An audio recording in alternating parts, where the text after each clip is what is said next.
Hey guys, welcome back. So today it's Sunday, I think it's the 3rd of August. So I just had somebody help me out yesterday paint the interior of the engine bay from the parts that I screwed up when I scuffed it. But here's the car as it sits now. I painted it yesterday and finished around like 3 o'clock. It wasn't as involved as I thought it was. The people from the body shop made it seem like it was a lot worse. So I need to peel everything off now, but you can just have a close look of what it actually looks like. I didn't cover up the rack, so I did paint the rack a little bit here and in this section you can see there, so I gotta clean that up.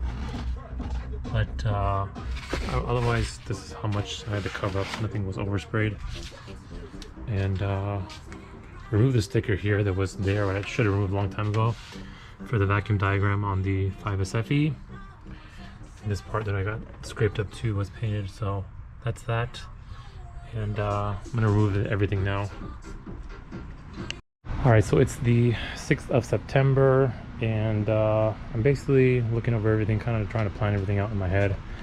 But the guy from across the street, he does detailing, like I hate about detailing for that Z06 C7 every basically weekend, every Saturday. But he came over and smoothed out the 2K clear, which was sprayed. He didn't get all of every single corner, but he got most of the areas, like here. That section is not blended so well. I might need to work it with some rubbing compound in this area to get it to smooth, but I'm gonna clean everything off first with like this quick detailer and this shop towel and see where it gets me before I start reassembling everything.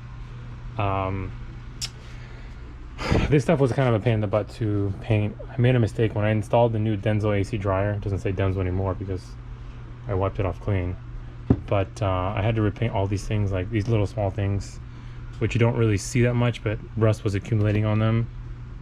This goes through the holes here to hold this bracket for the AC dryer in place. When I installed the AC dryer, I installed it with a little bit of white corrosion here. That transferred onto here, and then when I was just gonna repaint this, I noticed that I couldn't scuff off that white corrosion, so I ended up stripping that down with like a stripper, thinner if you will, like a gel. It strips all the paint off. That makes things a lot easier, but sometimes it takes 2 goes to get it all applied. So like little stuff like this like can be done by hand, but stuff like this I'd probably just recommend, you know, taking it somewhere, having them sandblast it and powder coat it. Not that it needs it for the durability, but it just saves you so much time. Like this stuff was like 3 or 4 coats of a semi-gloss paint. I didn't apply any primer to this, but I did apply primer to this stuff. And I think, where's the other piece? Well, anyways, like I had to paint these screws because I couldn't find any of these. I'm pretty sure you can order these new from the dealer, but I just painted the tops because they were starting to rust. So little things like that, you got to weigh your options between how much time you want to spend, because it's like 7 hours to do all this stuff. And I still have to paint that line that goes here. Like, I'll clean it up and see how good I can get it. This is not really exposed, but people do look at it at the end of the day. And then just sweeping up down here, cleaning up everything down below where all the dust is, dirt, and at least blown under the vehicle. And just let me show you this is a Dorman product. It's the 02 to 06 Camry ES300 and ES330 product here. Those use like a Preston style bearing, so that's why I went with it. And 3 of the holes are bolted on. You can see another one right there, and there's a 4th one here that I wasn't able to do. It's like right where that fin is, right here where my finger is. So I could notch this out and then bolt it on, but this is pretty secure. Like it moves the whole thing. I could like move the whole strut, so I'm not worried about that coming loose. And that pretty much covers it, so I'm just gonna get to work and try to make some progress here. Okay guys, so I'm just doing the cleanup on the AC power steering lines. The reason I'm doing this is because the way this runs along that part of the engine bay, it kind of looks a little messy, and when I repaired that area on the engine bay with the spray paint, the OEM white paint, it looks kind of rough, so I want to smooth it out. So I took everything off here all as one piece. There are brackets here that you can go ahead and remove without separating the line here, so you don't have to replace the O-ring. I think these O-rings can be kind of like expensive, like $3 or $4 each, times like, I don't know, there's probably like, I think 12 to 15 maybe. But like here's another bracket here, and it's a long stud that goes through here. I have it inside this, see the studs here along there? I have it inside here, so you can technically, like I said, remove the nut, the two nuts here, and then you could separate these here. There's another bracket here that I'm gonna go ahead and have powder coated. Those things are just way too small to do myself in spray paint. It's just gonna take way too much time, so I'd rather have them sandblast it or media blast it, and then they're gonna go ahead and powder coat everything. This is the one that holds here. I'm pretty sure this is M4 by 0.7 by 6 millimeters long. So I was able to get it out with some WD-40, but if you're gonna replace it, I recommend doing a hex bolt here. And then for these ones, these nuts, they're M6 by 1.0, but they're serrated and they're a little bit larger. So I'm gonna see, hopefully I can get the OEM ones. They still make them for the LX470, which is like the last model. I think they made up to 2006, 7. I don't know the last year of that chassis is. So I'm gonna replace those, and then I'm just gonna go ahead and clean this up. First was some Scotch-Brite stuff, some of this, nothing too abrasive, and then maybe some of this super clean. This stuff you don't really want it to dry on there. I may or may not replace the O-rings in there. I know I replaced a couple of them, but even if you do separate some of the pieces, you don't have to necessarily replace them. Just depends on how old they are. And but I'm gonna paint this part black more than likely. It's not too hard to do. Here's another piece that's you can buy new, but I'm just gonna go ahead and spray paint it black because everything else on this portion is fine.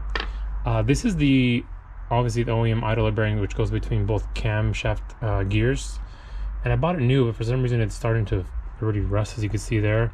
I was gonna push it out, but if you push this out like you do any other wheel bearing, the inner race is gonna stay stuck to it, and you're gonna have to cut it off and then press on a new one, which I'm sure this is a bearing you can get for any other part of another vehicle. I don't know, I'm pretty sure that this part number does match somewhere, but I don't want to do that, so I'm just gonna mask everything off, you know, scuff it up with some 180, 220, maybe 400, and then paint it the best that I can, because obviously you can't powder coat this thing, even though the engine gets to probably like 250, maybe 260 at most, I'd say.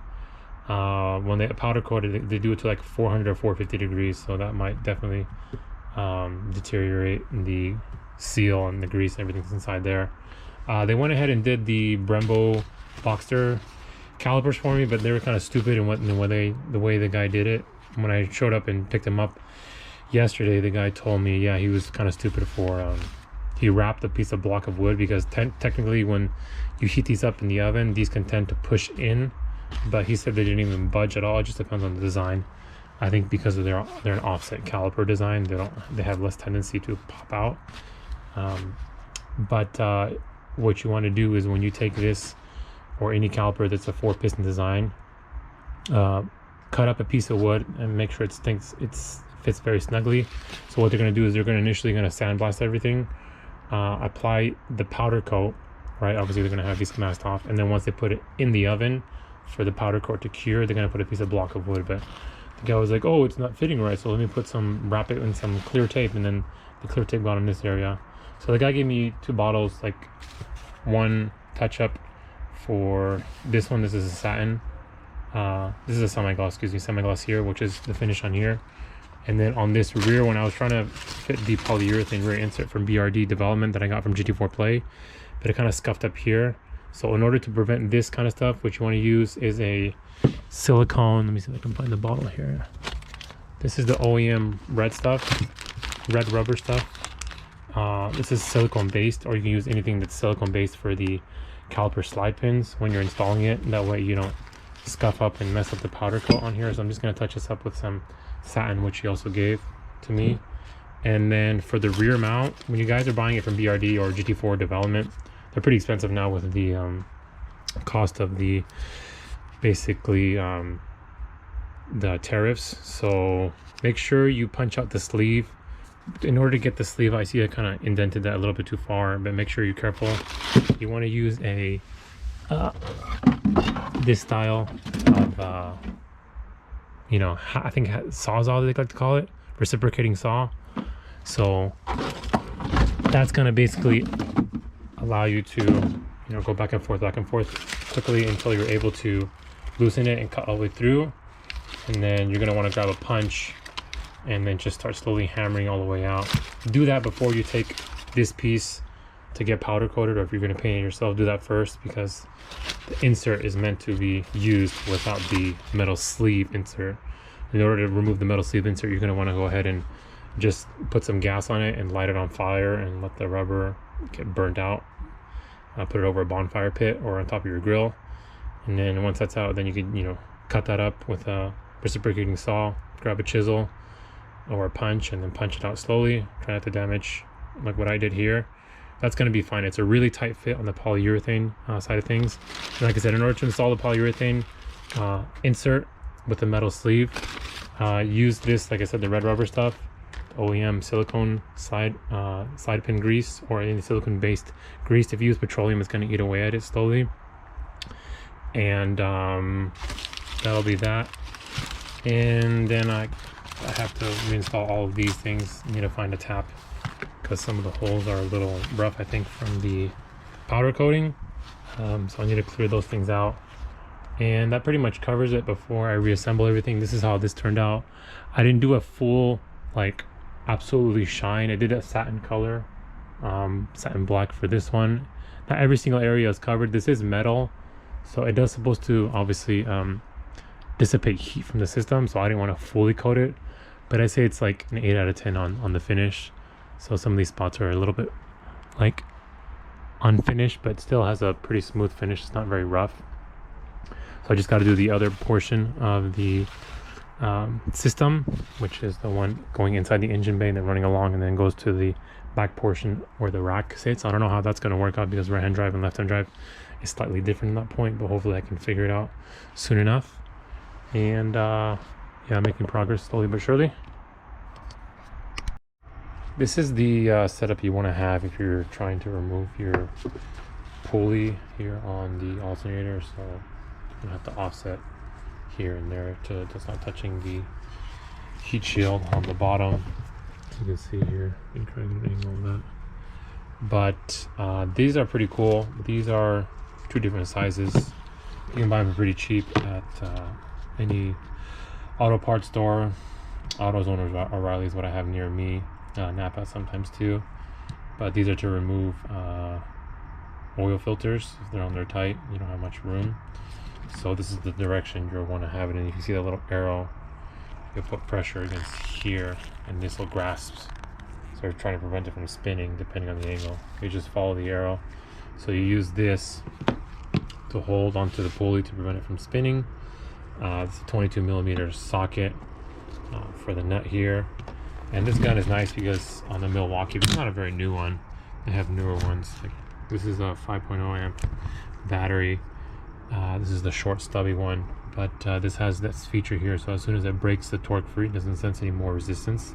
It'll slow it down. That way you don't spin the nut off and it goes flying who knows where. So that's pretty cool. This is the oversized aluminum pulley from GT4 Play. And one thing also, I'm trying to do the one for the power steering pump, the oversized one as well, but there's a problem.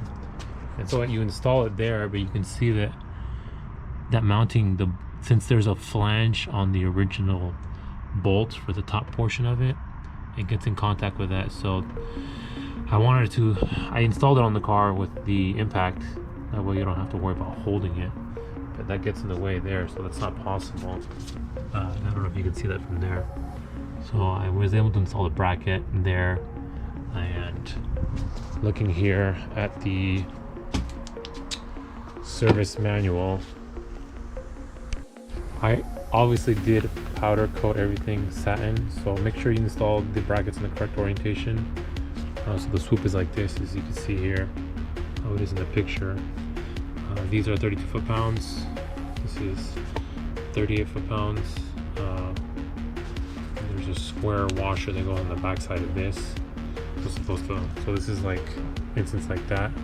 So the square washer fits on the inside of where my pointer finger and thumb are, so that way you know it's in the right position. It's supposed to go like that. Makes sense. And then the torque for this, the nut is 32 foot-pounds.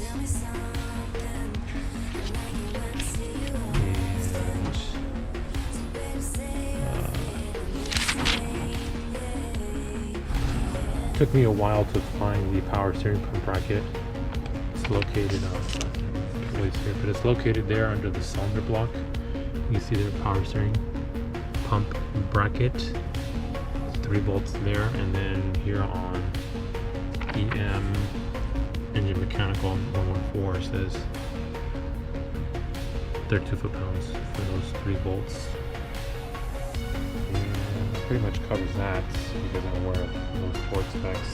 This one is actually torque spec for the pulley here. It's going to be on charging page 16. Our pulley to 29 foot-pounds. So it's actually a little bit more work than I thought, even with the setup and holding it in the air. What I showed you in this area here, ended up using, well, kind of getting this at an angle, the bench vise, and got the torque wrench at about here. And the problem was when I was doing it, this wants to like shift this way, so I'd have to pivot, put my right hand here, put my elbow into like my ribs, to my abdomen, into my abs, and then from there I would use my left hand and torque it to spec. So I was able to hear one click, and I do always mark my nuts and bolts if I can, even my hoses, so that I know it's been secured or torqued to spec. So it really would help if you had someone else to help you out. Do this, 2 hands does make it a lot better. I know Taylor makes their own tool. Pretty sure you can buy one, but this really should be just enough for the 30 foot-pounds. But when I try to get that other piece in,